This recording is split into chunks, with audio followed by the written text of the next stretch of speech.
তিনটি অক্ষর, আলিফ একটা অক্ষর, লাম একটি অক্ষর, আর মিম একটা অক্ষর।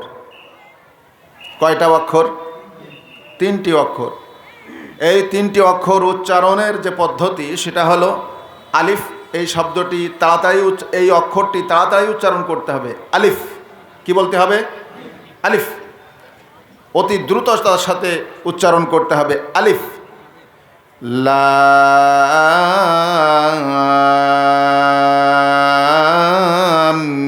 মিম। লামকে 4 আলিফ টানতে হবে আর মিমকে 4 আলিফ টানতে হবে। কয় আলিফ? 4 আলিফ। আমি যেভাবে টেনে পড়লাম এইভাবেই টেনে পড়তে হবে। এই ধরনের অক্ষরকে হরুফে মুকাত্তাআত বলা হয় এবং আয়াতে মুতাশাবিহাত বলা হয়। এই ধরনের অক্ষর পৃথক পৃথক বিচ্ছিন্ন অক্ষর, এটা পবিত্র কোরআনের মোট 29টা সূরার প্রথমে আছে। কতগুলো সূরার প্রথমে? 29টা সূরার প্রথমে আছে। তো এই ধরনের এই যে বিচ্ছিন্ন অক্ষর, পৃথক উচ্চারিত যে অক্ষরগুলো, এটাকে হরুফে মুকাত্তাআত বলে এবং আয়াতে মুতাশাবিহাত বলে। 3টি অক্ষর মিলে একটা আয়াত হয়েছে। 3টি অক্ষর মিলে কয়টা আয়াত হয়েছে? একটা আয়াত হয়েছে। তাফসিরে জালালাইন নামে একটি তাফসির আছে। সেই তাফসিরের মুফাসসির হলেন জালালউদ্দিন সুয়ুতি রহমাতুল্লাহ আলাইহি আর জালালউদ্দিন মাহাল্লি রহমাতুল্লাহ আলাইহি। প্রখ্যাত দুইজন মুফাসসিরে কোরআন, জালালউদ্দিন মাহাল্লি এবং জালালউদ্দিন সুয়ুতি। একজন 15 পারার তাফসির করেছেন, অন্য আরেকজন 15 পারার তাফসির করেছেন। দোনোজনের তাফসিরের ভাবধারা এবং ব্যাখ্যা বিশ্লেষণের নিয়ম শৃঙ্খলা একই রকমের, একই ধারায়। দুইজনই বলেছেন আল্লাহু আ'লামু বিমুরাদিহি বিযালিক।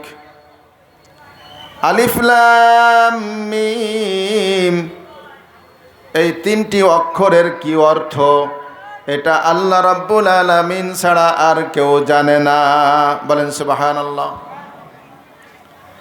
আল্লাহ রাব্বুল আলামিন এইভাবে অনেক সূরার প্রথমে আলিফ লাম মিম বলেছেন। কোথাও বলেছেন আলিফ লাম রা, কোথাও বলেছেন হামিম, কোথাও বলেছেন তাহা, কোথাও বলেছেন ইয়াসিন, কোথাও বলেছেন কাফ হা ইয়া আইন সাদ। এই শব্দগুলোর এবং এই অক্ষরগুলোর অর্থ একমাত্র আল্লাহ তাআলা জানেন, আর কেউ জানে না। এটা আল্লাহ রাব্বুল আলামিন তার হাবিবকেও জানান নাই, বরং আল্লাহ তাআলাই নিজের কাছে রেখেছেন। তবে কোন মুফাসসিরিনে কিরাম এর ব্যাখ্যা এইভাবে করেছেন, সম্ভাব্য ব্যাখ্যা এরকম করেছেন, আলিফ মানে হলো আল্লাহ। আলিফ মানে কি? আল্লাহ। আল্লাহ অর্থ হলো জিবরিল, আর মিম অর্থ হলো মুহাম্মদ সাল্লাল্লাহু আলাইহি ওয়াসাল্লাম। আল্লাহ রাব্বুল আলামিনের পক্ষ থেকে, আল্লাহ রাব্বুল আলামিনের পক্ষ থেকে জিবরাইলের মারফতে নবী মুহাম্মদুর রাসূলুল্লাহ সাল্লাল্লাহু আলাইহি ওয়াসাল্লামের উপর এই কোরআন নাজিল হয়েছে। আল্লাহ তাআলার বাণী, আল্লাহ তাআলার কথা, এটা জিবরিল আলাইহিস সালাতু ওয়াস সালামের মাধ্যমে নবী মুহাম্মদুর রাসূলুল্লাহ সাল্লাল্লাহু আলাইহি ওয়াসাল্লামের উপরে নাজিল হয়েছে। নবী মুহাম্মদুর রাসূলুল্লাহ সাল্লাল্লাহু আলাইহি ওয়াসাল্লাম যখন হিরা গুহায় ইবাদত বন্দেগী করতেছিলেন, 40 বছর বয়স যখন, পূর্ণ হয়ে গেল। প্রথম যখন জিবরিল আসলেন তার কাছে, সর্বপ্রথম যে বাণী নাজিল করলেন সেটা হলো 30 নম্বর পারায় সূরা আলাকের প্রথম 5টি আয়াত। ইকরা বিসমি রাব্বিকাল্লাযী খালাক খালাকাল ইনসানা মিন আলাক ইকরা ওয়া রাব্বুকাল আকরাম আল্লাযী আল্লামা বিল কলম আল্লামাল ইনসানা মা লাম ইয়ালাম। এমনিভাবে 23 বছর যাবৎ কোরআন নাজিল হয়। এই সূরাটি মক্কায় অবতীর্ণ হয়। সূরা আলাকও মক্কায় অবতীর্ণ হয়। আমি যে সূরা পড়েছি এটাও মক্কায় অবতীর্ণ হয়। মক্কায় নাজিলকৃত সূরাগুলো কিছুর বৈশিষ্ট্য আছে।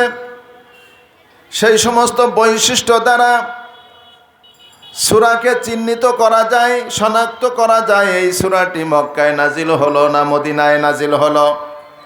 সেই সমস্ত বৈশিষ্ট্যের মধ্যে একটা বৈশিষ্ট্য হলো, যে সমস্ত সূরার মধ্যে ইয়া আইয়ুহান নাস বলা হবে, ওই সমস্ত সূরা মক্কি নাজিল হয়েছে মক্কায়। আর যে সমস্ত সূরার মধ্যে ইয়া আইয়ুহাল্লাযীনা আমানু বলা হবে, সেই সমস্ত সূরা মদিনায় নাজিল হয়েছে। বলেন সুবহানাল্লাহ। মক্কায় রাসূলুল্লাহ সাল্লাল্লাহু আলাইহি ওয়াসাল্লাম দ্বীনের দাওয়াত দিয়েছেন, মানুষদেরকে ডাক দিয়েছেন, ইয়া আইয়ুহান নাস কুলু লা ইলাহা ইল্লাল্লাহ তুফলিহুন। ও মানুষেরা, তোমরা লা ইলাহা ইল্লাল্লাহ বলো, তাহলে তোমরা সফল কাম হবে, দুনিয়াতেও কামিয়াব হবে, আখিরাতেও কামিয়াব হবে। সুতরাং তোমরা লা ইলাহা ইল্লাল্লাহ বলো। লা ইলাহা ইল্লাল্লাহ এটা ওয়াহদানিয়াতের কালেমা, একত্ববাদের কালিমা। এই কালেমা যে ব্যক্তি মুখে উচ্চারণ করবে আর অন্তরে বিশ্বাস করবে, সে দুনিয়ার আর সব ইলাহ, আর সব মাবুদ এবং সব মানুষের বানানো স্রষ্টাকে অস্বীকার করে বলবে আল্লাহ ছাড়া কোনো মাবুদ নাই, আল্লাহ ছাড়া কোনো ইলাহ নাই, তিনি একক, লা শারিক, তার কোনো শরিক নাই। অথচ আরবের লোকেরা তখন পৌত্তলিক ছিল, তারা মুশরিক ছিল, তারা দেবদেবীর পূজা করত, মূর্তির পূজা করত। 360টি মূর্তি তারা কাবা ঘরের মধ্যে স্থাপন করেছিল আর তার পূজা অর্চনা করত। আর রাসূলুল্লাহ সাল্লাল্লাহু আলাইহি ওয়াসাল্লাম আগমন করে সেখানে লা ইলাহা ইল্লাল্লাহর কালিমার দাওয়াত দিলেন। এই দাওয়াত দেওয়ার ফলে মানুষ, কোনো মানুষ যাদের ভাগ্যে ঈমান ছিল তারা ঈমান গ্রহণ করল, আর যাদের ভাগ্যে ঈমান ছিল না তারা ঈমান গ্রহণ করে নাই, বরং তারা বিরোধিতা করেছে। এই জন্য বলা হয়েছে ইয়া আইয়ুহান নাস। ইয়া আইয়ুহান নাস থাকলেই বোঝা যাবে যে এটা মক্কায় অবতীর্ণ হয়েছে। আর ইয়া আইয়ুহাল্লাযীনা আমানু বললে এই আয়াত দ্বারা বোঝা যাবে এটা মদিনায় অবতীর্ণ হয়েছে। আমরা যে আলিফ লাম মিম পড়লাম, 3টি অক্ষর পড়লাম, হাদিস শরীফের মধ্যে রাসূলুল্লাহ সাল্লাল্লাহু আলাইহি ওয়াসাল্লাম ইরশাদ করেন, মান ক্বারাআ হারফাম মিন কিতাবিল্লাহি ফালাহু হাসানা ওয়ালা হাসানাতু বিআশরি আমসালিহা। যে ব্যক্তি পবিত্র কোরআন থেকে একটি হরফ তিলাওয়াত করবে, আল্লাহ তাআলা তার নামায়ে আমালে একটা নেকি লিখে দিবেন, আর সেই নেকিকে বৃদ্ধি করে 10 গুণ বাড়ানো হবে। সুতরাং একটি অক্ষর তেলাওয়াত করলে 10টি নেকি হবে। বলেন সুবহানাল্লাহ। রাসূলুল্লাহ সাল্লাল্লাহু আলাইহি ওয়াসাল্লাম বলেন, লা আকুলু আলিফ লাম মিম হারফুন, আমি একথা বলি না যে আলিফ লাম মিম একটা হরফ, বরং বাল আলিফুন হারফুন আমিমুন হারফুন ওয়া লামুন হারফুন। আমি বলি না যে আলিফ লাম মিম একটা অক্ষর, বরং আমি বলি যে আলিফ একটা অক্ষর, লাম একটি অক্ষর, মিম একটা অক্ষর। সুতরাং এই 3 অক্ষর অর্থ না বুঝে পড়লেও 30টি নেকি, নামায়া আমালের মধ্যে লেখা হবে। বলেন সুবহানাল্লাহ। তো আসুন ভাইয়েরা, পরবর্তী আয়াতের মধ্যে আল্লাহ তাআলা কি বলছেন? আহাসিবান নাস, মানুষ কি ধারণা করে আইয়ুতরাকু আইয়াকুলু আমান্না, যে তারা বলবে আমরা ঈমান এনেছি আর তাদেরকে ছেড়ে দেওয়া হবে। ওয়াহুম লা ইফতানুন, পরীক্ষা না নিয়ে। কোনো ব্যক্তি ঈমান এনেছি এই কথা বলার পর তার ঈমানের পরীক্ষা নেওয়া হবে না, এই কথা কি মানুষ ধারণা করেছে? না, কোনো মানুষ যদি ঈমান আনে অবশ্যই তার ঈমানের পরীক্ষা হবে। বলেন সুবহানাল্লাহ। কি হবে? ঈমানের পরীক্ষা হবে। লেখাপড়ায় পরীক্ষা আছে। ছাত্র যখন ভর্তি হয়, ক্লাসে ভর্তি হওয়ার পরে 1 বছর পড়ার পর 1 বছরের মধ্যে তার 3 বার, কমাস কম 3 বার পরীক্ষা হয়। 3 মাস পর এক পরীক্ষা, 6 মাস পর আর এক পরীক্ষা, বছর যাওয়ার পরে আর একটা পরীক্ষা। এই পরীক্ষার মাধ্যমে তার লেখাপড়ার মান এটা পরীক্ষা করা হয়। সে কতটুকুন ভালো লেখাপড়া করতে পেরেছে, তার লেখাপড়ার মান কতটুকুন সে শিখতে পেরেছে, কতটুকুন সে জানতে পেরেছে। তদ্রূপ আল্লাহ রব্বুল আলামিন ইমানদার বান্দা যারা ঈমান এনেছে এবং ঈমানের পথে চলে, আল্লাহ রব্বুল আলামিন তাদেরকে ঈমানের পরীক্ষা নেন। এটা পরিষ্কার আয়াত দ্বারা প্রমাণিত। আল্লাহ রব্বুল আলামিন বলছেন, তোমরা ঈমান আনার কথা ঘোষণা করার পর আমি তোমাদের ঈমানের পরীক্ষা নিব না, এ ধারণা তোমরা করো না, বরং তোমাদের পরীক্ষা নেওয়া হবে। এই পরীক্ষায় যারা কৃতকার্য হবে, সফল কাম হবে, তারা ঈমানের উন্নত স্তরে আরোহণ করতে থাকবে। বলেন সুবহানাল্লাহ। এই ঈমানের পরীক্ষা যুগে যুগে নবী পয়গম্বর দিয়েছেন। রাসূলুল্লাহ সাল্লাল্লাহু আলাইহি ওয়াসাল্লাম ইরশাদ করেন, আশাদ্দুন নাসি বালাআন আল আম্বিয়া। ঈমানের পরীক্ষা সবচেয়ে নবীগণ দিয়েছেন, সাহাবায়ে কেরাম দিয়েছেন, নবীদের উম্মতেরা দিয়েছেন। সবচেয়ে বেশি পরীক্ষা দিয়েছেন নবী পয়গম্বরগণ। এমন পরীক্ষা, সে পরীক্ষার দৃষ্টান্ত আমরা বিভিন্ন ওয়াজ মাহফিলে শুনি, মুফাসসিরিনে কেরামদের তাফসিরের মধ্যে আমরা শুনে থাকি, আমরা জেনে থাকি, কিতাবের মধ্যে আসছে।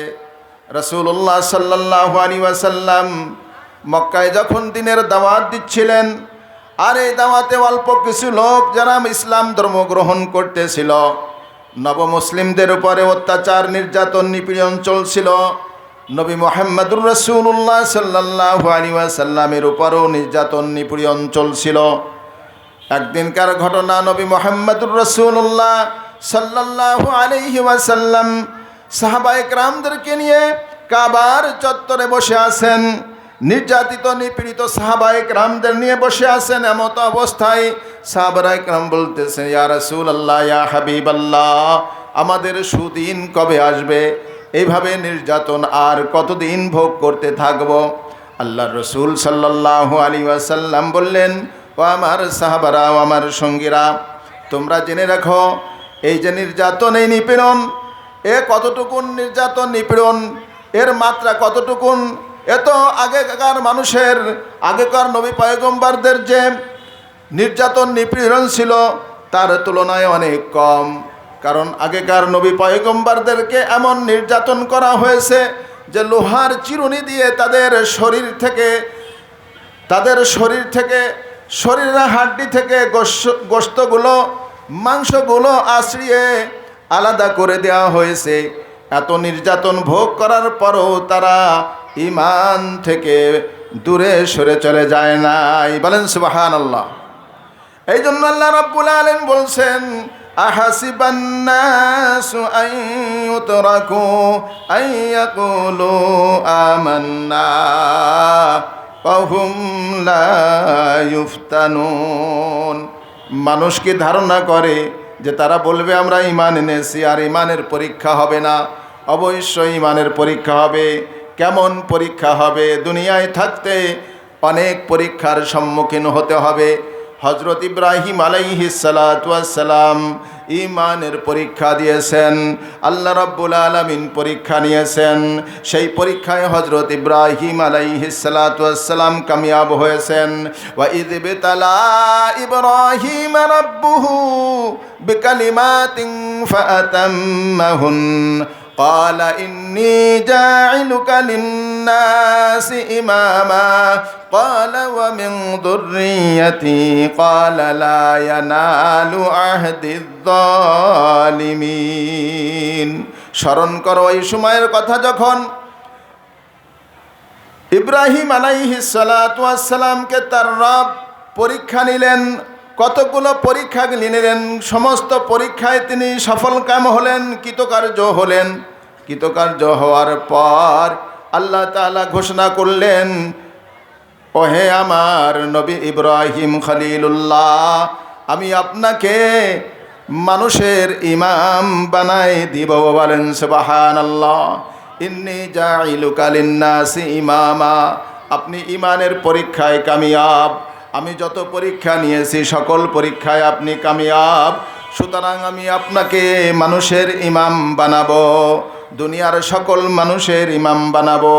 ইন্নী জাইলুকা লিন্নাসি ইমামা ক্বালা ওয়া মিন যুররিয়াতি। হযরত ইব্রাহিম আলাইহিস সালাতু ওয়াস সালাম আল্লাহর কাছে ফরিয়াদ করলেন, আল্লাহ আমাকে আপনি ইমাম বানাবেন, আমার বংশধরদের থেকেও আপনি ইমাম বানান। তখন আল্লাহ রব্বুল আলামিনের পক্ষ থেকে জবাব আসলো, লা ইয়ানালু আহদিদ যালিমিন। আমি যে ইমামতের দায়িত্ব, এটা মসজিদের ইমাম নয়, বরং তোমাকে আমি নবী বানিয়েছি। আমি গোটা বিশ্ববাসীর জন্য তোমাকে আমি মুসলমানদের পিতা হিসাবে ঘোষণা করেছি। বলেন সুবহানাল্লাহ। মিল্লাতা আবিকুম ইব্রাহিম হুয়া সাম্মাকুমুল মুসলিমিন।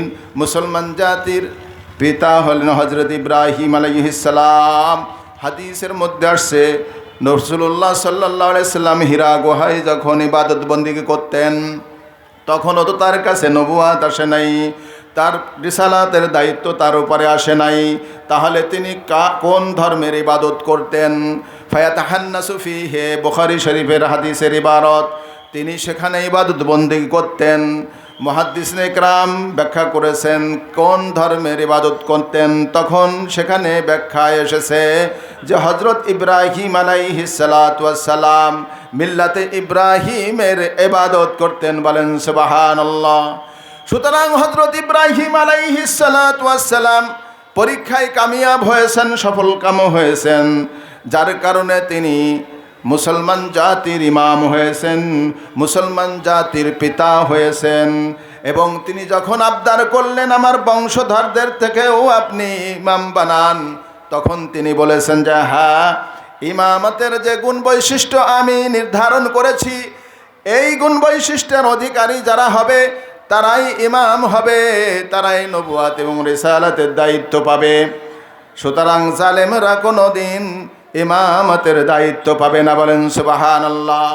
আপনারা জানেন হযরত ইব্রাহিম আলাইহিস সালাতু ওয়াস সালামের সন্তান একজন ছিলেন হযরত ইসহাক আলাইহিস সালাম, আর একজন ছিলেন হযরত ইসমাঈল আলাইহিস সালাতু ওয়াস সালাম। ইসমাঈল আলাইহিস সালাতু ওয়াস সালামকে যাবিহুল্লাহ বলা হয়। যখন তিনি প্রাপ্তবয়স্ক হন, বৃদ্ধ বয়সে হযরত ইসমাঈল আলাইহিস সালাতু ওয়াস সালাম জন্মগ্রহণ করলেন।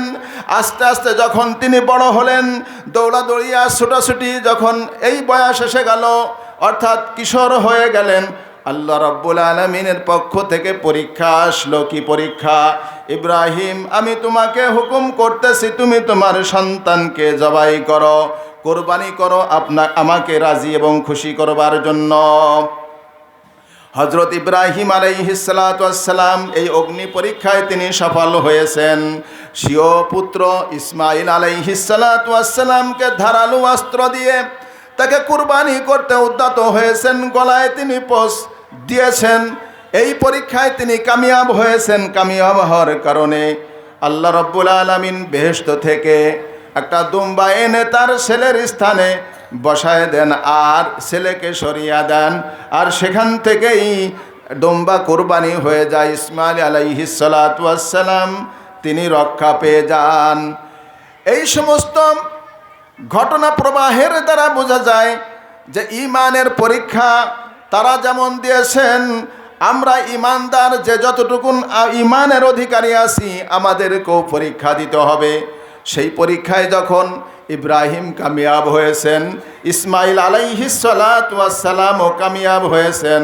কারণ ইসমাইল আলাইহিস সালাতু ওয়াস সালামকে যখন প্রস্তাব দিয়েছিলেন ইব্রাহিম, ইন্নী আযবাহুকা ফানজুর মাযা তারা, ওহে আমার প্রিয় বৎস, আমি তোমাকে কোরবানি করতে চাই আল্লাহর হুকুমে, তুমি কি রাজি আছো? ইসমাইল আলাইহিস সালাতু ওয়াস সালাম বললেন, ওহে আমার শ্রদ্ধেয় পিতা, আপনি যে বিষয়ে আল্লাহর পক্ষ থেকে আদিষ্ট হয়েছেন, নির্দেশ প্রাপ্ত হয়েছেন, সেই আদেশ আপনি বাস্তবায়ন করুন, আমি প্রস্তুত আছি। বলেন সুবহানাল্লাহ। তাহলে এখানে পিতাও কামিয়াব হয়েছেন, পুত্রও কামিয়াব হয়েছেন। এই জন্য পিতা নবী এবং তার পুত্রও নবী। বলেন সুবহানাল্লাহ। ইসমাইল আলাইহিস সালাতু ওয়াস সালামের ঔরস, পরবর্তী ঔরস থেকে আমাদের নবী মুহাম্মদুর রাসূলুল্লাহ সাল্লাল্লাহু আলাইহি ওয়াসাল্লাম দুনিয়ায় আগমন করেন। ওইদিকে হযরত ইব্রাহিম আলাইহিস সালাতু ওয়াস সালামের আর এক পুত্রর নাম ইসহাক আলাইহিস সালাম, তিনিও ইমানের পরীক্ষায় কামিয়াব। এই জন্য ইসহাক আলাইহিস সালাতু ওয়াস সালাম আল্লাহর নবী ছিলেন। আর সেই ইসহাক আলাইহিস সালাতু ওয়াস সালামের ঔরসে জন্মগ্রহণ করেছিলেন হযরত ইয়াকুব আলাইহিস সালাতু ওয়াস সালাম। হযরত ইয়াকুব আলাইহিস সালাতু ওয়াস সালামের ঔরসে জন্মগ্রহণ করেছিলেন ইউসুফ আলাইহিস সালাম। বলেন সুবহানাল্লাহ। এই জন্য ভাইরা, ইমানের যে পরীক্ষা, এই পরীক্ষা সবচেয়ে বেশি কঠিন পরীক্ষার মুখোমুখি হয়েছেন আম্বিয়া কেরাম আলাইহিমুস সালাতু ওয়াস সালাম। পবিত্র কোরআনের একটি আয়াতের মধ্যে আসছে, আল্লাহ রাব্বুল আলামিন বলেন, ইন্না আওহাইনা ইলাইকা কামা আওহাইনা ইলা নূহিম মিন বাদি, ইন্না আওহাইনা ইলাইকা কামা আওহাইনা ইলা নূহিন, নিশ্চয় হে রাসূল আমি আপনার কাছে ওহী প্রেরণ করেছি যেমন ওহী প্রেরণ করেছি নূহের কাছে। আমার আপনার নবী মুহাম্মদুর রাসূলুল্লাহ সাল্লাল্লাহু আলাইহি ওয়াসাল্লামকে উদ্দেশ্য করে আল্লাহ বলছেন, আমি আপনার কাছে যেমন ওহী প্রেরণ করেছি, যেমন নূহের কাছে প্রেরণ করেছিলাম, নূহের কাছে যেমন ওহী প্রেরণ করেছি, আপনার কাছে তদ্রূপ ওহী প্রেরণ করেছি। কোথায় নূহ আলাইহিস সালাতু ওয়াস সালাম, আর কোথায় হলেন হযরত নবী মুহাম্মদুর রাসূলুল্লাহ সাল্লাল্লাহু আলাইহি ওয়াসাল্লাম। নূহ আলাইহিস সালাতু ওয়াস সালামকে আদামে সানি বলা হয়। আদামে সানি মানে দ্বিতীয় আদম বলা হয়। আদম থেকে নূহ আলাইহিস সালাতু ওয়াস সালাম পর্যন্ত অনেক নবী এসেছেন। আবার নূহ আলাইহিস সালাতু ওয়াস সালাম থেকে নবী মুহাম্মদুর রাসূলুল্লাহ সাল্লাল্লাহু আলাইহি ওয়াসাল্লাম পর্যন্ত মাঝখানে অনেক নবী রাসূল অতিবাহিত হয়ে গেছে। হযরত সুলাইমান আলাইহিস সালাম, হযরত দাউদ আলাইহিস সালাতু ওয়াস সালাম, হযরত হারুন আলাইহিস সালাতু ওয়াস সালাম, হযরত মূসা আলাইহিস সালাতু ওয়াস সালাম, ইলিয়াস আলাইহিস সালাতু ওয়াস সালাম, জাকারিয়া আলাইহিস সালাম, ইয়াহইয়া আলাইহিস সালাম, এমনি করে অসংখ্য নবী পয়গম্বর আসছে। কিন্তু নূহের ওহীর সাথে আল্লাহর নবীর ওহীর তুলনা কেন করলো? এই জন্য করা হয়েছে যে হযরত নূহ আলাইহিস সালাতু ওয়াস সালাম নবুয়ত প্রাপ্তির পর দিনের দাওয়াত দিয়েছেন 950 বছর। 950 বছর তিনি দাওয়াত দিয়েছেন। আল্লাহর কাছে ফরিয়াদ করে বলেন, রব্বি ইন্নী দাউতু কওমি লাইলাও ওয়া নাহারা ফালাম ইয়াজিদহুম দুআই ইল্লা ফিরারা ওয়া ইন্নী কুল্লামা দাউতুহুম লিতাগফিরা লাহুম জাআলু আসাবিআহুম ফি আযানিহিম ওয়াস্তাগশাউ থিয়াবাহুম ওয়াসাররু ওয়াস্তাকবারু ইস্তিকবারা। ওহে রব্বুল আলামিন, আমি আমার কওমকে দিনে দাওয়াত দিয়েছি, রাত্রে দাওয়াত দিয়েছি। যখনই আমি তাদেরকে দাওয়াত দেই তখন তারা আমাকে দেখতে চায় না, আমাকে কুলক্ষণ মনে করে, আমাকে পাগল মনে করে, আমাকে উন্মাদ বলে, আমাকে নানাভাবে তারা গালি দেয় এবং আমাকে দেখলে তাদের দুর্ভাগ্য হবে, তাদের অমঙ্গল হবে। এই জন্য তারা মুখে কাপড় দিয়ে ঢেকে রেখে আমাকে দেখতে চায় না। এবং তারা, আমি যখন কোনো কথা বলি তখন তাদের আঙ্গুলগুলো কানের মধ্যে ঢোকায় দেয়, আমার কথাও শুনবে না, আমাকে দেখবেও না। এমন এক পরিস্থিতিতে আমি 950 বছর পর্যন্ত তাদের দিনের দাওয়াত দিয়েছি। নূহ আলাইহিস সালাতু ওয়াসসালামকে তারা প্রচণ্ড অত্যাচার করেছে, নির্যাতন করেছে, নিপীড়ন করেছে। আর তিনি কেঁদে কেঁদে আল্লাহর কাছে দোয়া করেছেন। এই জন্য নূহ শব্দের অর্থ হলো কান্নাকাটি করে, যে বেশি কান্নাকাটি করে তার নাম হলো নূহ। নূহ আলাইহিস সালাতু ওয়াসসালামের মূল নাম হলো আব্দুল গফফার। বলেন সুবহানাল্লাহ। নূহ আলাইহিস সালামের মূল নাম হলো আব্দুল গফফার, কিন্তু নূহ নাম রাখা হয়েছে এই জন্য যে উনি উম্মতের হিদায়াতের জন্য কান্নাকারি করতেন। উম্মতের হিদায়াতের জন্য দিন রাত তার কাছে কোনো বিষয় না, সবসময় মানুষদেরকে দাওয়াত দেন। 950 বছর দাওয়াত দেওয়ার পরেও তিনি মাত্র 80 থেকে 82 জন ইমানদার তৈরি করতে পেরেছেন। কত বড় দুর্ভাগ্য উম্মত! তিনি সেই উম্মতকে হেদায়েত দিতে পারেন নাই। হেদায়েত দেওয়ার মালিককে বলেন আল্লাহ তাআলা। নবী মুহাম্মদুর রাসূলুল্লাহ সাল্লাল্লাহু আলাইহি ওয়াসাল্লামকে বলেছেন, ইন্নাকা লা তাহদি মান আহবাবতা ওয়ালাকিন্নাল্লাহা ইয়াহদি মান ইয়াশা। আপনি যাকে ইচ্ছা তাকে হিদায়াত দিতে পারবেন না, হিদায়াত দেওয়ার মালিক আমি আল্লাহ। আপনি হলেন দাওয়াত দানকারী। ইয়া আইয়ুহার রাসূল বাল্লিগ মা উনজিলা ইলাইকা। হে রাসূল, আপনার কাছে আমি যা নাজিল করি এইটা মানুষের কাছে পৌঁছায় দেন।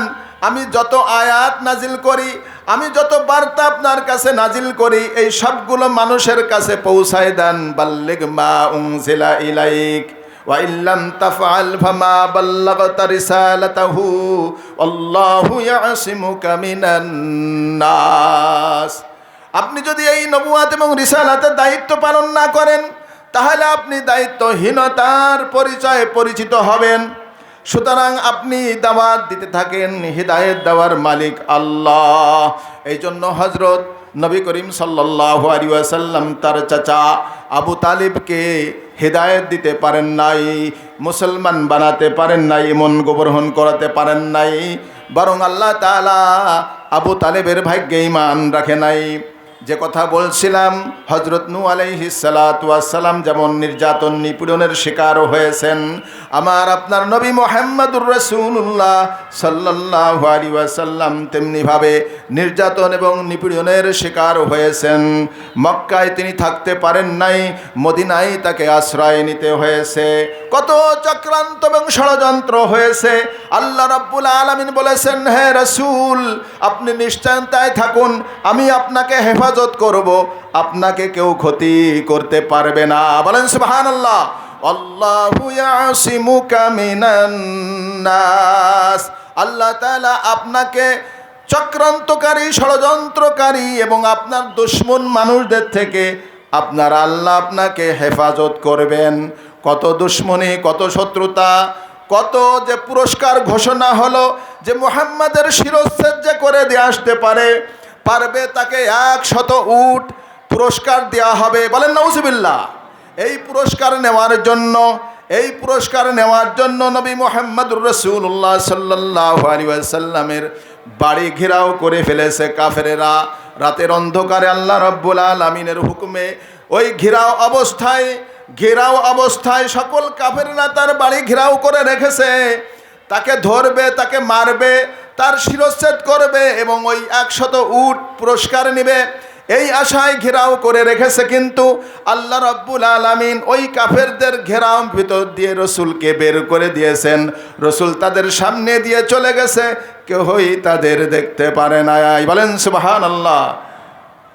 وَجَعَلْنَا مِنْ بَيْنِ أَيْدِيهِمْ سَدًّا وَمِنْ خَلْفِهِمْ سَدًّا فَأَغْشَيْنَاهُمْ فَهُمْ لَا يُبْصِرُونَ। আমি তাদের সামনে দেওয়াল বানিয়ে দিয়েছি, তাদের পিছনে আমি দেওয়াল বানিয়ে দিয়েছি, এবং আমি তাদের চোখের উপরে পর্দা ঢেলে দিয়ে দিছি। তারা নবীকে বের হয়ে যাবার সময় তারা দেখতে পায় নাই। বলেন সুবহানাল্লাহ। তো আসুন ভাইরা, আল্লাহু ইয়াসিমুকা মিনান নাস, আল্লাহ আপনাকে রক্ষা করবেন। রক্ষা করেছেন নবী মুহাম্মদুর রাসূলুল্লাহ সাল্লাল্লাহু আলাইহি ওয়াসাল্লাম নিজেই শাহাদাতের তামান্না করেছেন যে কাফের মুশরিক দ্বারা তিনি শহীদ হয়ে যান এবং তিনি তাদের হাতে মৃত্যুবরণ করেন। রাসূলুল্লাহ সাল্লাল্লাহু আলাইহি ওয়াসাল্লাম আকাঙ্ক্ষা করেছেন, যেটা বুখারী শরীফের হাদিসের মধ্যে আসছে, ওয়াদিতু আন উকতালা ফি সাবিলিল্লাহ ফাউহিয়া সুম্মা উকতাল সুম্মা উহিয়া সুম্মা উকতাল। আমার মন চায় আমি আল্লাহর রাস্তায় শহীদ হয়ে যাই, শহীদ হয়ে যাওয়ার পরে আবার জীবিত হই, আবার জীবিত হয়ে আল্লাহর রাস্তায় জিহাদ করি, জিহাদ করতে করতে আবার শহীদ হয়ে যাই, আবার শহীদ হয়ে যাওয়ার পরে আল্লাহ আবার আমাকে জীবিত করুক। এইভাবে আমি বারবার শহীদ হয়ে যাব, আর আল্লাহ তাআলা আমাকে জীবিত করবেন, আবার আমি জিহাদ করব। আল্লাহ রসুল সাল্লাল্লাহু আলাইহি সাল্লাম নবী ছিলেন, তিনি রসুল ছিলেন। নবী এবং রসুলের মর্যাদা অন্য সকল মানুষের উপরে শ্রেষ্ঠ রয়েছে। বলেন সুবহানাল্লাহ। তাদের মর্যাদা সবচেয়ে কি বেশি, পৃথিবীর মধ্যে তাদের থেকে উচ্চ মর্যাদাওয়ালা আর কেউ নাই। যদি সারা দুনিয়ার বাদশাও হয় তবুও নবী রসুলদের মর্যাদা সবচেয়ে বেশি। আর সবচেয়ে বেশি মর্যাদাওয়ালা নবী হলেন আমার আপনার নবী মুহাম্মদুর রাসূলুল্লাহ সাল্লাল্লাহু আলাইহি ওয়াসাল্লাম। হাদিসের ব্যাখ্যার মধ্যে আসছে তিনি হলেন নবী, তিনি হলেন রসুল। তারপরে শহীদ হলো নিচের পোস্টের। কোন পোস্টের? নিচের পোস্ট। আর নবী এবং রসুল হওয়া এটা হলো উপরের পোস্ট। তো উপরের পোস্টে থেকে নিচের পোস্টে যাওয়ার জন্য তিনি আকাঙ্ক্ষা করলেন কেন? এ ধরনের একটা প্রশ্ন আসে কি নেই? একটা ঘটনা আমরা জানি যে একজন ফকির ভিক্ষা করতে করতে ডিসি সাহেবের বাসায় যে হাজির। অন্যরা তো ভিক্ষা দেয় 1 টাকা, 4 আনা 8 আনা এরকম দেয়, 2 টাকা দেয়, কিন্তু ডিসি সাহেব দেন 50 টাকার নোট ধরায়। এখন ফকির খুশি হয়ে দোয়া করতেছে, আল্লাহ ডিসি সাহেবকে আপনি দারোগা বানায় দেন। কি বানায় দেন? দারোগা বানায় দেন। আর ডিসি তোর জেলার হেড। ডিসি কি বলেন? পুলিশ, ওসি, এসপির উপরে ডিসি। ডিসির মর্যাদা জেলার মধ্যে যত অফিসার কর্মকর্তা আছে, টিওনো বলেন, এডিসি বলেন, সবার চেয়ে তার উপরের পোস্টে তিনি আছেন, তার অধীনে সবাই। তো তাকে দারোগা বানায় দিতে বলতেছে। ও মনে করেছে দারোগার হাতে লাঠি থাকে, বড় ক্ষমতা, মানুষ ধরে মারে, আবার জেলখানা ঢুকায়, এই মনে হয় বেশি। এই জন্য ডিসিকে কি বানায় দিতে চাচ্ছে? দারোগা বানাতে চাচ্ছে, দারোগা বানায় দেওয়ার জন্য দোয়া করতেছে। কিন্তু আসলে তা নয়। আল্লাহ রসুল সাল্লাল্লাহু আলাইহি ওয়াসাল্লাম আকাঙ্ক্ষা করেছেন, ও মানুষেরা, আমরা নবী, আমি নবী এবং রসুল, আল্লাহ তাআলা নবুয়াত এবং রিসালাতের দ্বারা আমাকে মনোনীত করেছেন। আল্লাহ রাব্বুল আলামিন অন্য আয়াতের মধ্যে বলেন, আল্লাহু ইয়াসতাফি মিনাল মালাইকাতি রুসুলাও ওয়া মিনান নাস ইন্নাল্লাহা সামিউম বাসীর। আল্লাহ তাআলা নবী এবং পয়গম্বর হিসাবে মানুষ থেকে এবং জিন থেকে এবং মানুষ এবং ফেরেশতাদের থেকে নবী এবং রসুল বা দূত হিসাবে তিনি নির্বাচিত করেন, মনোনীত করেন। এটা আল্লাহ তাআলার ইচ্ছায় হয়, আল্লাহ তাআলাই মনোনীত করেন। এটা ভোটাভুটির মাধ্যমে হয় না, সিলেকশনের মাধ্যমে হয় না, এটা আরশে আজিম থেকে ফয়সালা হয়ে আসে। বলেন সুবহানাল্লাহ। হযরত মুসা আলাইহিস সালাতু ওয়াস সালাম আল্লাহর নবী ছিলেন। মুসা আলাইহিস সালাতু ওয়াস সালামের নাম শোনেন নাই? বনি ইসরাইলদের নবী ছিলেন। বনি ইসরাইলরা বড় খুব খারাপ উম্মত ছিল, বেশি বিরক্ত করত এবং বেশি ডিস্টার্ব করত হযরত মুসা আলাইহিস সালাতু ওয়াস সালামকে। নানাভাবে তাকে হয়রানি করত, পেরেশানি দিত। সেই বনি ইসরাইলের নবী হলেন নবী হযরত মুসা আলাইহিস সালাতু ওয়াস সালাম। আল্লাহ রাব্বুল আলামিন যখন তাকে নবুয়াত দান করলেন, নবুয়াত দান করে তাকে বললেন, মুসা যাও, ফিরাউনের কাছে যে তুমি দাওয়াত দাও, ইযহাব ইলা ফিরআউনা ইন্নাহু তাগা, তুমি যাও ফিরাউনের কাছে যাও, সে আমার বিরুদ্ধে বিদ্রোহ ঘোষণা করেছে, সে নিজেকে বলেছে আনা রব্বুকুমুল আলা, আমি তোমাদের বড় রব। বড় রবকে আমাদের আল্লাহ। ফিরাউন বড় রব? ফিরাউন তো মানুষ, মানুষ কি করে রব হতে পারে? অথচ সে নিজেকে রব বলে ঘোষণা দিয়েছে আনা রব্বুকুমুল আলা। আল্লাহ রাব্বুল আলামিন বলেন, ও মুসা তুমি যাও, যে ফিরাউনকে আমার কালেমার দাওয়াত দাও, আর বলো হে ফিরাউন তুমি বলো লা ইলাহা ইল্লাল্লাহ মুসা কালিমুল্লাহ, এই দাওয়াত তুমি দাও। হযরত মুসা আলাইহিস সালাতু ওয়াস সালাম বললেন, রাব্বুল আলামিন আমি একা আমি ফিরাউনের কাছে যাব, আপনি আমার ভাই হারুনকে আমার সহযোগী বানায় দেন, এবং আমি স্পষ্ট করে কথা বলতে পারি না, আমার মুখের মধ্যে অস্পষ্টতা রয়েছে, আপনি আমাকে আমার ভাই হারুনকে আমার সহযোগী বানায় দেন। আল্লাহর কাছে দোয়া করলেন, রব্বিশরাহ লি সাদরি ওয়া ইয়াসসির লি আমরি, রব্বিশরাহ লি সাদরি ওয়া ইয়াসসির লি আমরি ওয়াহলুল উকদাতাম মিন লিসানি ইয়াফকাহু কওলি ওয়াজআল লি ওয়াজিরাম মিন আহলি হারুন আখশুদ বিহি আজরি ওয়া আশরিকহু ফি আমরি। আয় আল্লাহ, আপনি আমার সিনাকে উন্মুক্ত করে দেন এবং আমার মুখের মধ্যে জড়তা আছে, এই জড়তাতে দূর করে দেন, আমি যেন স্পষ্ট কথা বলতে পারি তৌফিক দান করুন। আর আমার পরিবারের মধ্যে থেকে আমার ভাই হারুনকে আমার সহযোগী বানিয়ে দেন এবং আমার এই দায়িত্বের তাকে আপনার হেল্পার বানিয়ে দেন, সহযোগী বানিয়ে দেন। অন্য আয়াতের মধ্যে আছে হুয়া আফসাহু মিন্নি লিসানান, সে আমার থেকে স্পষ্টভাষী পরিষ্কার ভাষায় কথা বলতে পারে, তাকে আমার সহযোগী বানিয়ে দেন। বলেন সুবহানাল্লাহ। তো আসুন ভাইয়েরা, বলতেছিলাম ঈমান আমরা এনেছি, আমরা মুমিন হয়েছি, আল্লাহ রাব্বুল আলামিন আমাদের ঈমানের পরীক্ষা নেবেন। দুনিয়াতে আমাদের ঈমানের পরীক্ষা হবে, আমরা সাধারণ মুমিন, আমরা সাধারণ মুসলমান, আমাদের ঈমান হবে, আমাদের ঈমানের পরীক্ষা হবে ওই রকম সাধারণভাবে।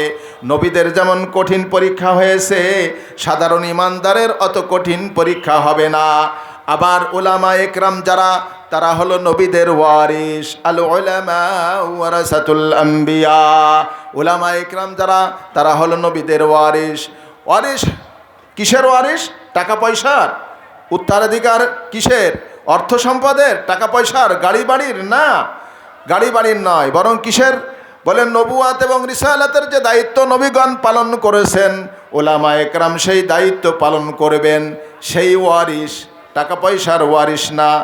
সুতরাং এই ওয়ারিস হিসাবে যে দায়িত্ব পালন করবেন, উলামা একরাম, নবীরা যে পরীক্ষায় সম্মুখীন হয়েছেন, উলামা একরামও পরীক্ষার সম্মুখীন হবেন। হবেন কি হবেন না বলেন? এই জন্য হাদিসের মধ্যে রাসূলুল্লাহ সাল্লাল্লাহু আলাইহি ওয়াসাল্লাম বলেন, আসাদ্দুন নাসি বালাআন আল আম্বিয়া, সবচেয়ে বেশি কঠিন পরীক্ষা দিয়েছে নবীগণ, সুম্মাল আমসাল, এরপরে নবীগণের পরের স্তরে যারা, তারা ইমানের পরীক্ষা দিয়েছে, ফাল আমসাল, এমনিভাবে যে যত ইমানের অধিকারী তার পরীক্ষা ততটা দিতে হবে, এবং যার যত ইমানে কম তার পরীক্ষাও এরকম কম হবে।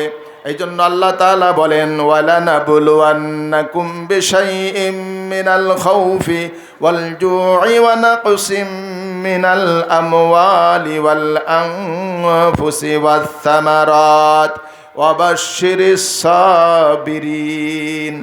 অবশ্যই আমি তোমাদের পরীক্ষা নিব।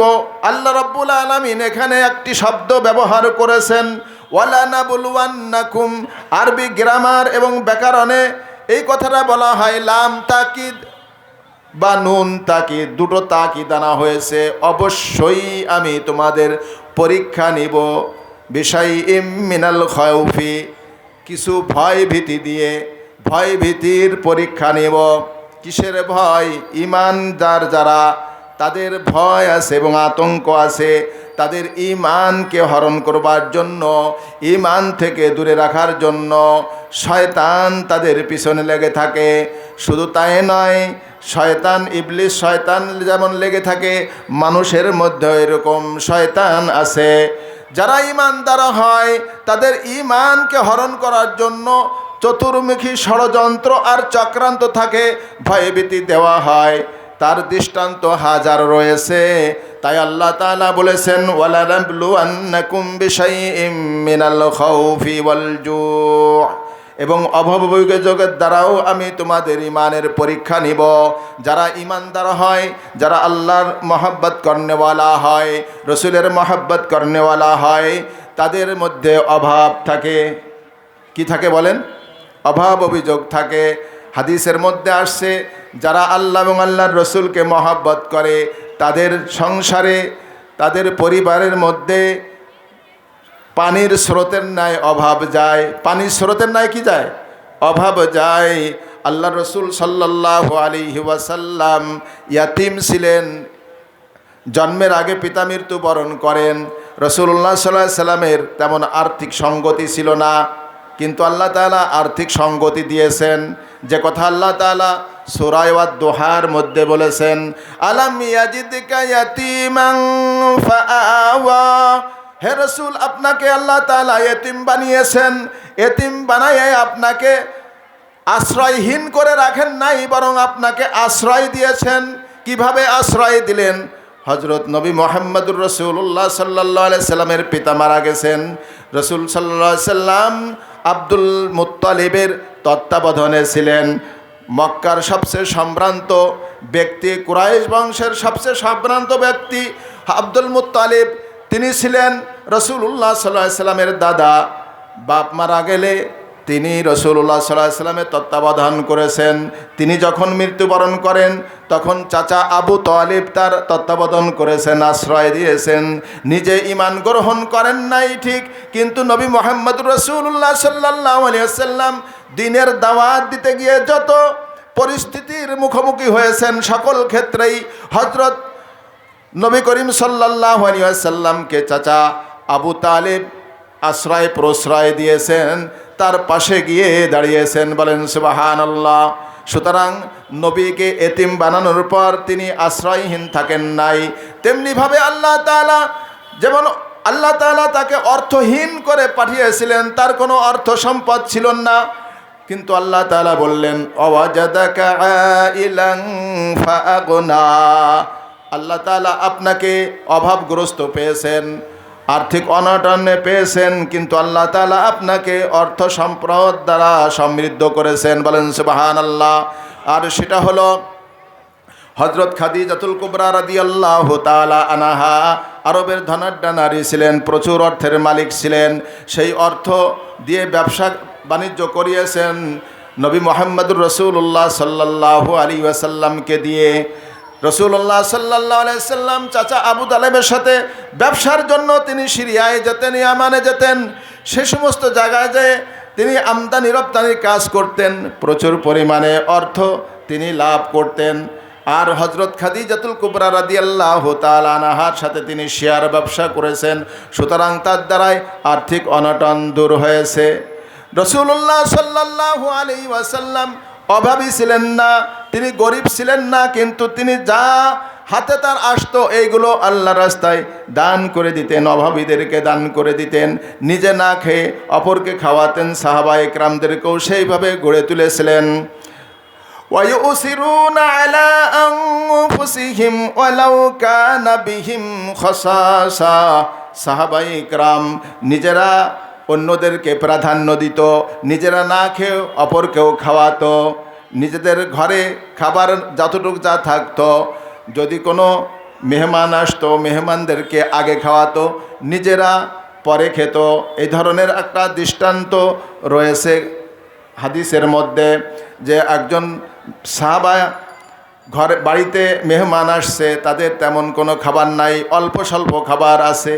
বিবির কাছে জিজ্ঞাসা করে, কোনো খাবার আছে নাকি?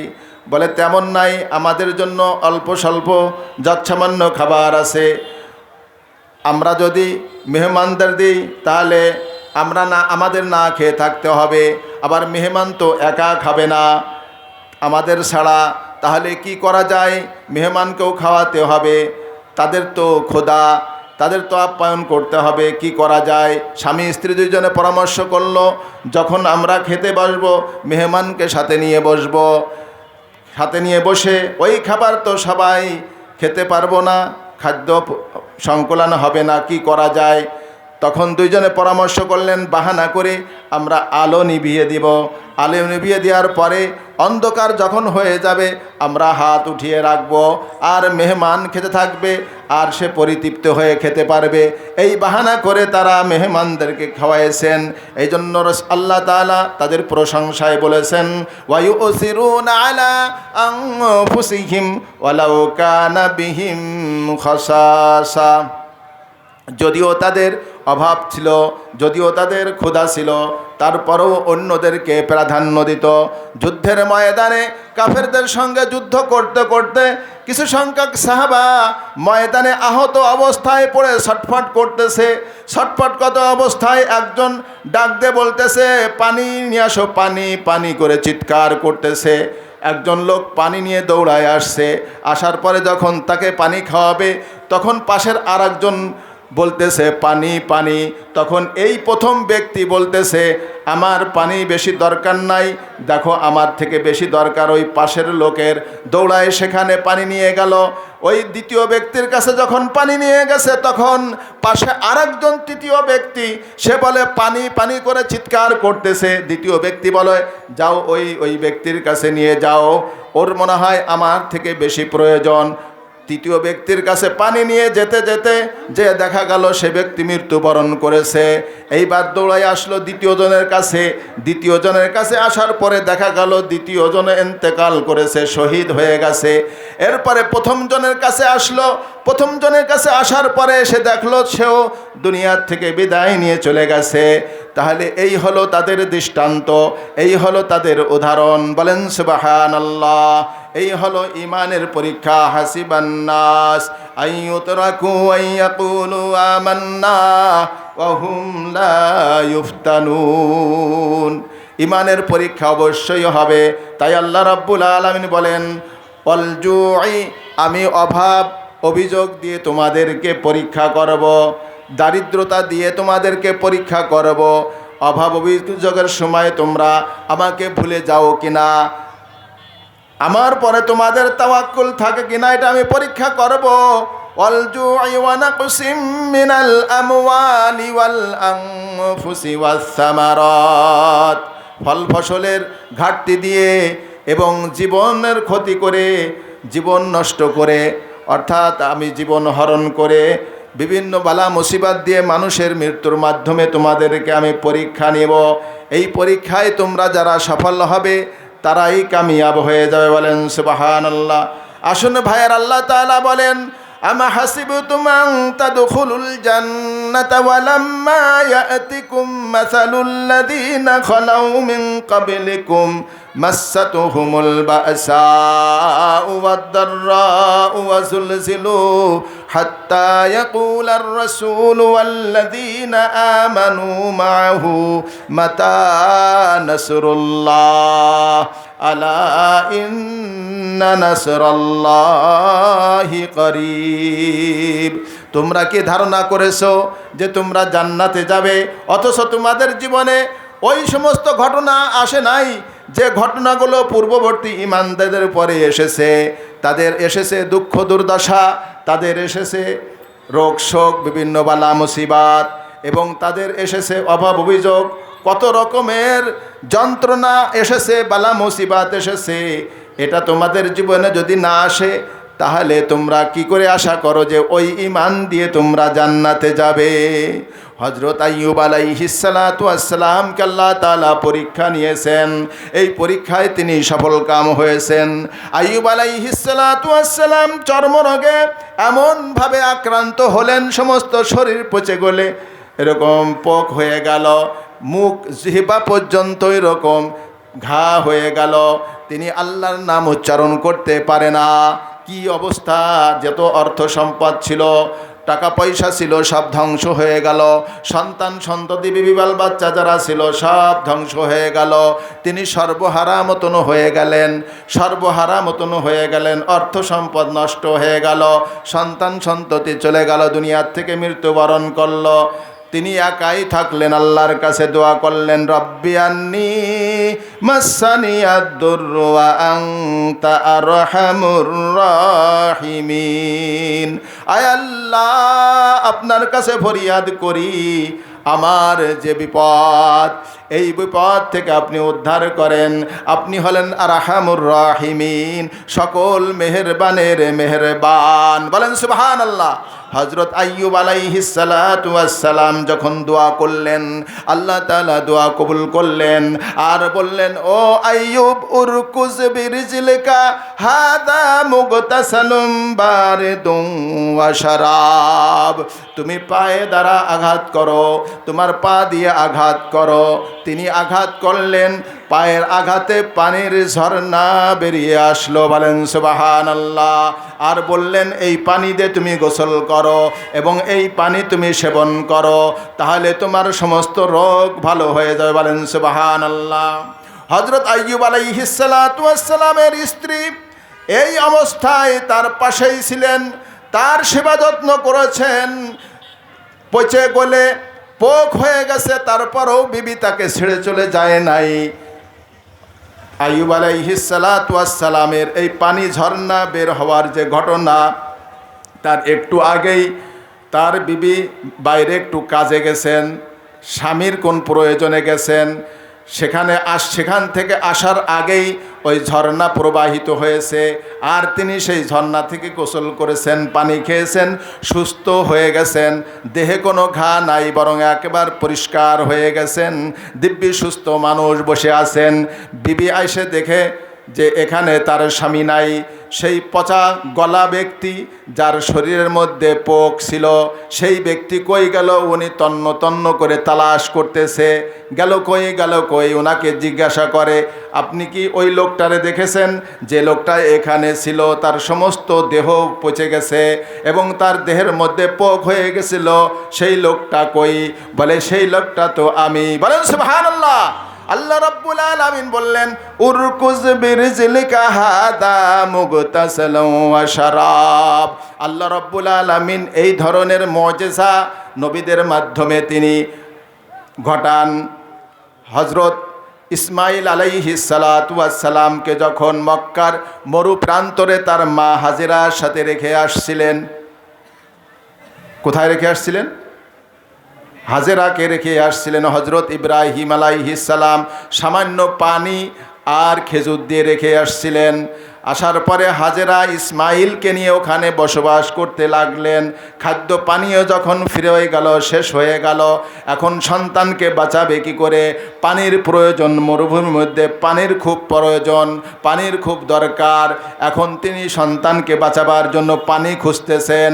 সাফা এবং মারওয়ার মাঝখানে তিনি একবার সাফায় যান, একবার মারোয়ায় যান। সাফা থেকে তাকায় দেখতেছেন মারোয়ার দিকে পানি টলমল করতেছে।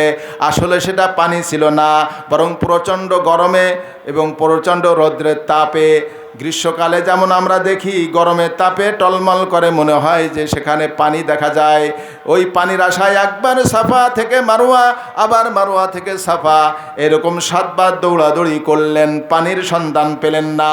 পরে যে দেখলেন হযরত ইসমাইল আলাইহিস সালাতু ওয়াস সালাম কান্নাকাটি করে পায়ের আঘাতে, মাটিতে যে পায়ের আঘাত করেছেন, ওই আঘাতে পানির ঝর্ণা বেরিয়ে গেছে। বলেন সুবহানাল্লাহ। সেই পানি থেকেই আজ পর্যন্ত কাবার চত্বরে পানি, সেই পানি ছড়িয়ে পড়ল চারিদিক দিয়ে।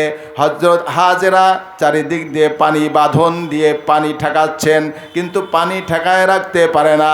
তখন তিনি বলছেন, জমজম পানি, জমে যাও, জমে যাও, থেমে যাও, গড়িয়ে যেও না। বলেন সুবহানাল্লাহ।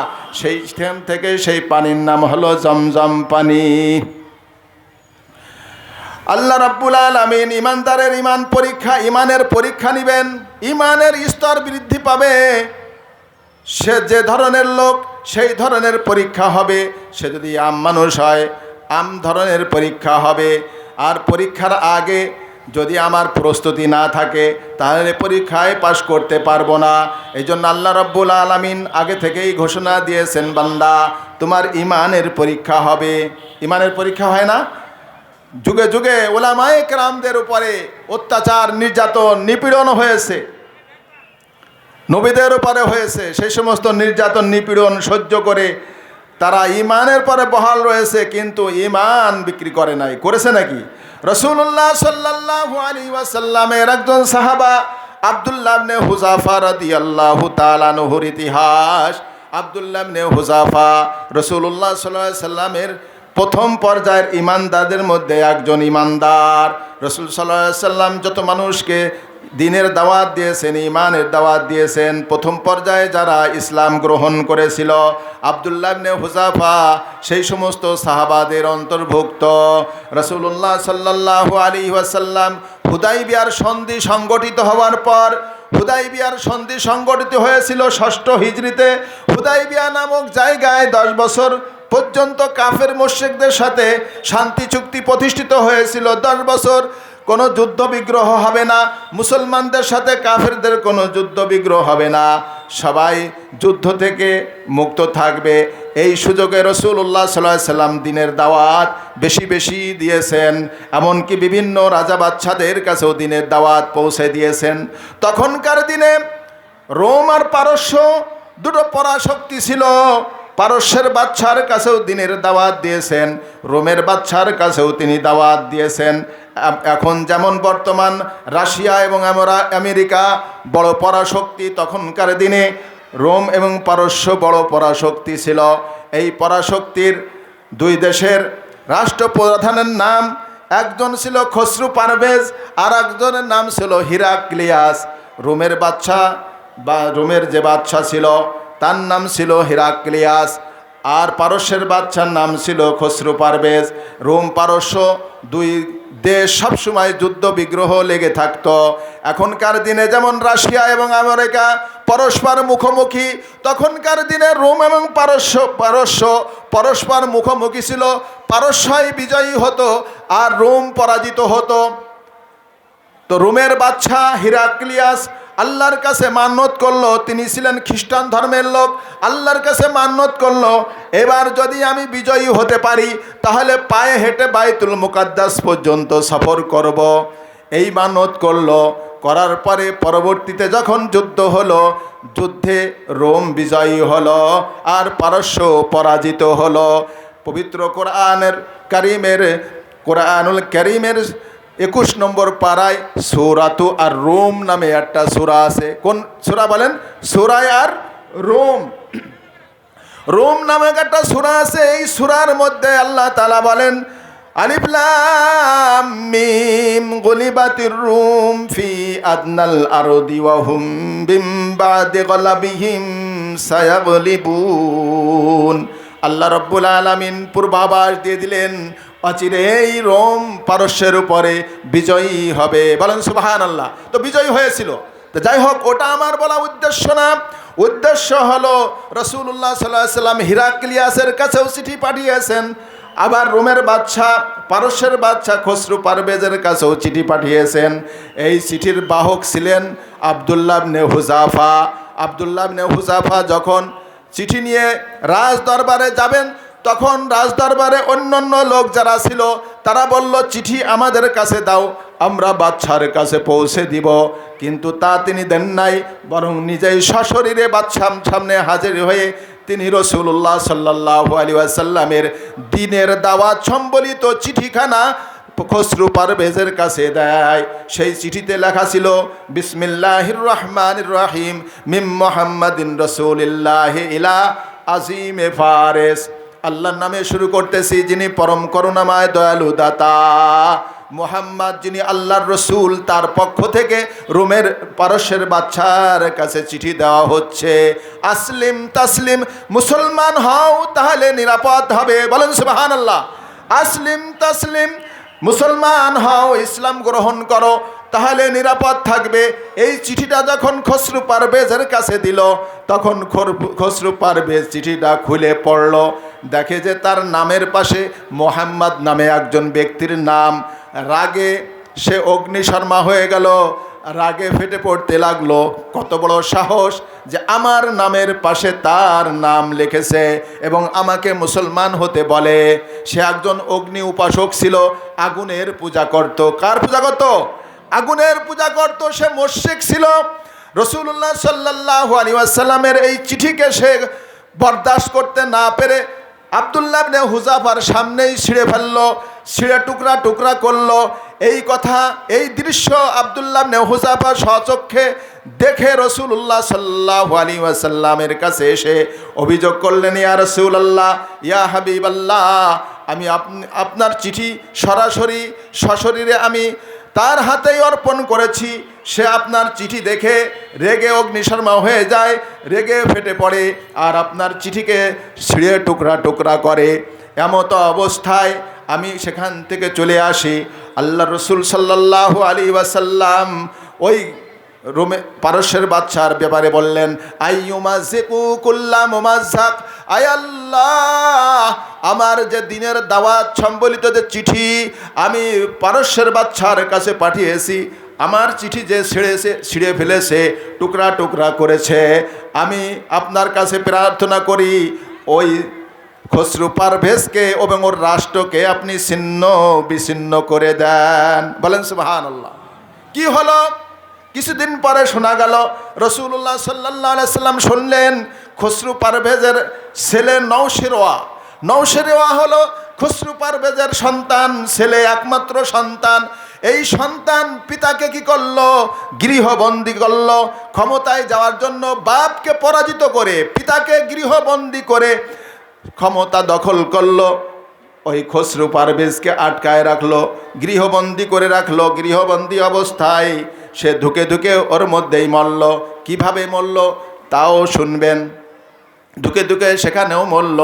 মরার পরে পুরো একচ্ছত্র অধিপতি হয়ে গেল নওশেরওয়া। কী হয়ে গেল? নওশেরা কী হয়ে গেল? অধিপতি হয়ে গেল। এইবার খসরু পারভেজ যখন মারা গেল, তখন ওই নওশেরওয়া তো গোটা রাজ্যের একচ্ছত্র অধিপতি।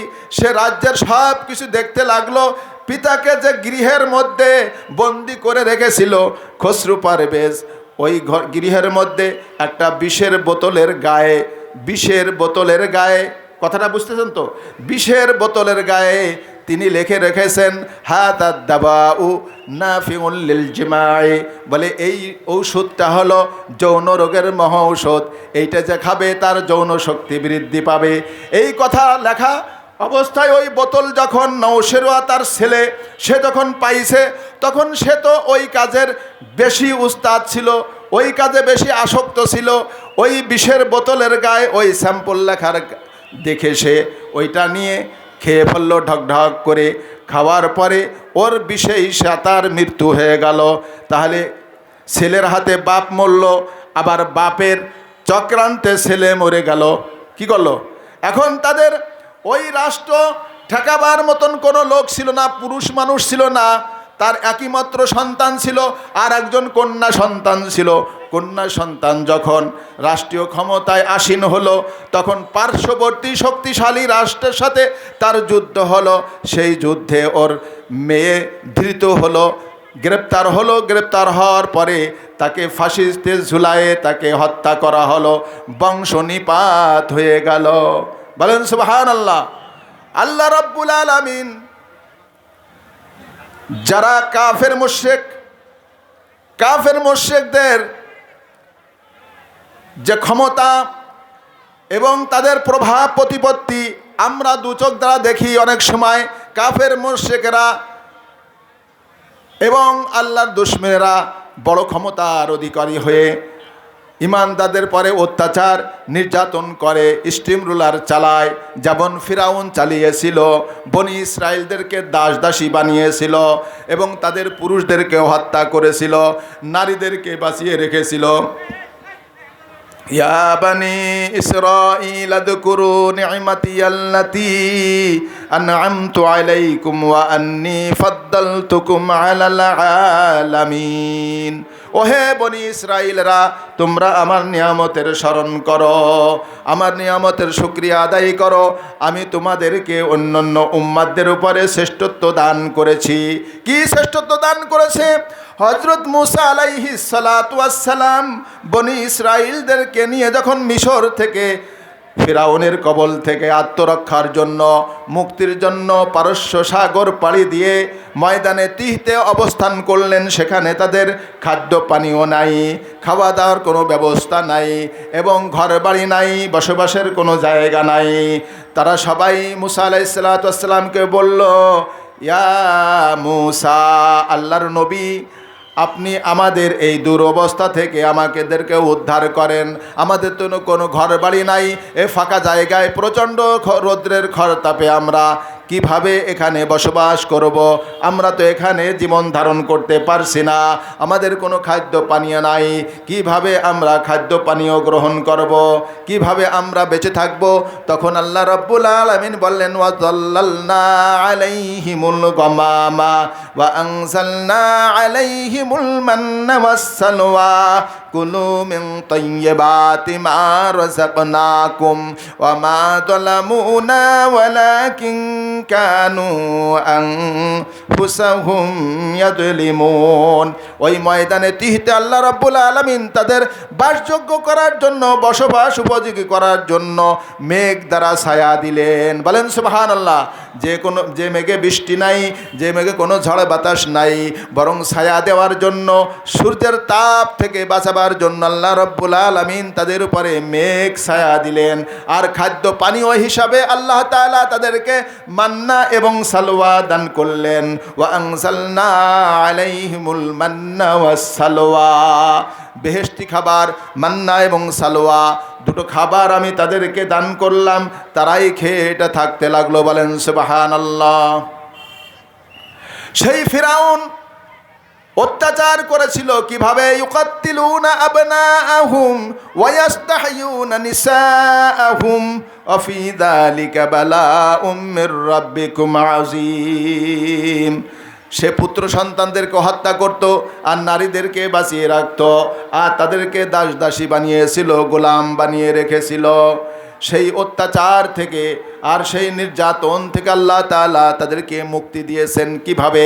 পারস্য সাগরে ফিরাউন এবং তার দলবলকে ডুবিয়ে মেরেছেন আর মুসা আলাইহিস সালাতু ওয়াস সালামকে রক্ষা করেছেন। নমরুদ নিজেকে বড় খোদা বলে দাবি করল, ইব্রাহিম আলাইহিস সালাতু ওয়াস সালামকে আগুনের কুণ্ডলের মধ্যে ফেলল, কিন্তু আল্লাহ তাআলা হযরত ইব্রাহিম আলাইহিস সালাতু ওয়াস সালামকে বাঁচিয়ে রাখলেন, আগুনকে ফুল বাগিচায় পরিণত করলেন আর বললেন, ইয়া নারু কুনি বারদাও ওয়া সালামান আলা ইব্রাহিম, ও আগুন তুমি ঠান্ডা হয়ে যাও এবং শান্তিদায়ক হয়ে যাও। বলেন সুবহানাল্লাহ। তো সেই নমরুদের কবল থেকে হযরত ইব্রাহিম আলাইহিস সালাতু ওয়াস সালামকে বাঁচিয়ে রাখলেন। পক্ষান্তরে নমরুদকে আল্লাহ তাআলা একটা ল্যাংড়া মশা দ্বারা ধ্বংস করে দিলেন। সুতরাং আমরা কাফের মুশরিকদের যতই শক্তি দেখি এবং তাদের যত বড় শৌর্য দেখি, আসলে তাদের শক্তি কোনো শক্তি না, বরং সকল শক্তির উৎস হলো কে? বলেন আল্লাহ তাআলা। আল্লাহ রাব্বুল আলামিন ঈমানদারদের সাথে থাকেন। আল্লাহ রাব্বুল আলামিন বলেন, আল্লাযীনা ইযা আসাবাতুহুম মুসিবাতুন ক্বালু ইন্না লিল্লাহি ওয়া ইন্না ইলাইহি রাজিউন। সবরকারী কারা? বলে সবরকারী ওই সমস্ত মানুষ যারা কোনো মুসিবতে আক্রান্ত হলে তারা বলে ইন্না লিল্লাহি ওয়া ইন্না ইলাইহি রাজিউন, আমরা আল্লাহর জন্যে এবং আমরা তারই কাছে ফিরে যাব। সবসময় আল্লাহর পরে ভরসা, আল্লাহর পরে তাওয়াক্কুল। আমাইয়া তাওয়াক্কাল আলাল্লাহি ফাহুয়া হাসবু, যে ব্যক্তি আল্লাহর পরে ভরসা করবে আল্লাহই তার জন্য যথেষ্ট। বলেন সুবহানাল্লাহ। এই জন্য আল্লাহ রাব্বুল আলামিন বলেন, বান্দা আমি তোমার পরীক্ষা নেব, এই পরীক্ষায় তোমাদের অবশ্যই কামিয়াব হতে হবে। অনেক মানুষ মনে করে যারা ঈমানের পথে চলে তাদের দুঃখ দুর্দশা, তাদের অভাব অভিযোগ কখনো যায় না। অবশ্যই এটা অভাব অভিযোগ আল্লাহ তাআলা ঈমানের পরীক্ষা স্বরূপ দান করেন। যারা ঈমানের পথে থাকে না, তারা তো অর্থ উপার্জন করে, তারা হালাল হারাম যাচাই বাছাই করে না, তারা কি করে? হারাম উপার্জন করে, সুদ ঘুষের কারবার করে, অন্যায়ভাবে মানুষের কাছ থেকে অর্থ উপার্জন করে অর্থের পাহাড় বানায়। কিন্তু এই অর্থ তার জন্য বড় কাল হয়ে যাবে। হাসরের ময়দানে আল্লাহ রাব্বুল আলামিন বান্দাকে 4টি প্রশ্ন করবেন। এই 4টি প্রশ্নের জবাব না দেওয়া পর্যন্ত আল্লাহ তাআলা তাদেরকে এক কদম সামনে অগ্রসর হতেও দিবেন না, পিছতেও দিবেন না। সেই প্রশ্ন হলো, লা তাযালু কদামা ইবনি আদম হাত্তা ইউসআলা আন আরবাইন। বলতেছে কোন বান্দা আল্লাহর দরবার থেকে একটুও পিছপা হতে পারবে না, অগ্রসর হতে পারবে না, সরতে নড়তে পারবে না, টলতে পারবে না, যতক্ষণ পর্যন্ত 4টি প্রশ্নের জবাব না দিবে। একটি হলো আন উমরিহি ফিমা আফনাহু, সে তার বয়সকে কোন কাজে লাগিয়েছে। ওহে আমার বান্দা, আমি তোমাকে 60 ও 70 বছর জীবন দান করেছি। এই 60-70 বছর জীবন পেয়ে তুমি কোন কাজ করেছো? আমার ইবাদত বন্দেগী কতটুকুন করেছো? আমার হুকুম কতটুকুন তুমি পালন করেছো? আমি তো তোমাকে আমার ইবাদতের জন্যই তৈরি করেছিলাম।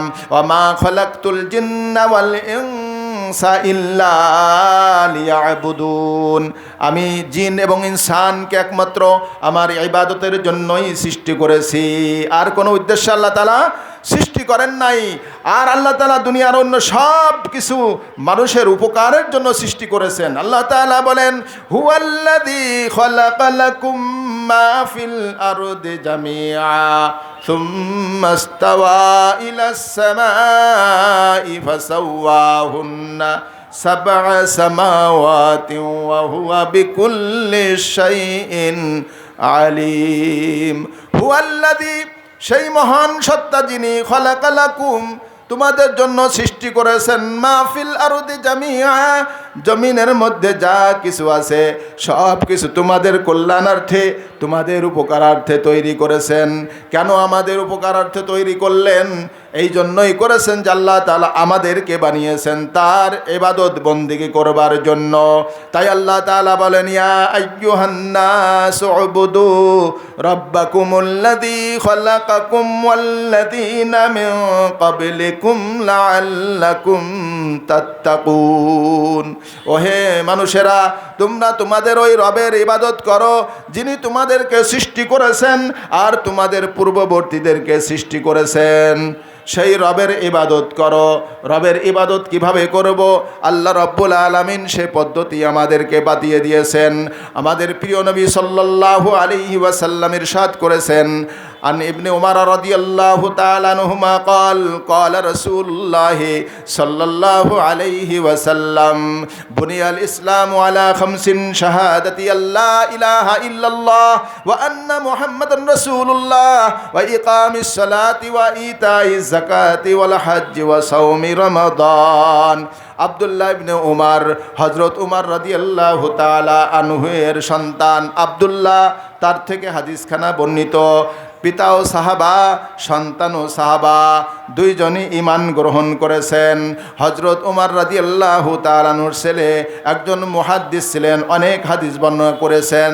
তার থেকে হাদিসখানা বর্ণিত, তিনি বলেন, রাসূলুল্লাহ সাল্লাল্লাহু আলাইহি ওয়াসাল্লাম ইরশাদ করেছেন, ইসলামের বুনিয়াদ হলো, ইসলামের ভিত্তি হলো 5টি।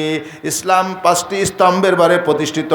1 নম্বর স্তম্ভ হলো শাহাদাতি আল্লাহ ইলাহা ইল্লাল্লাহ, আল্লাহ ছাড়া কোনো মাবুদ নাই, এই কথার সাক্ষ্য দেওয়া, এই কথার ঘোষণা দেওয়া যে আল্লাহ ছাড়া কোনো মাবুদ নাই।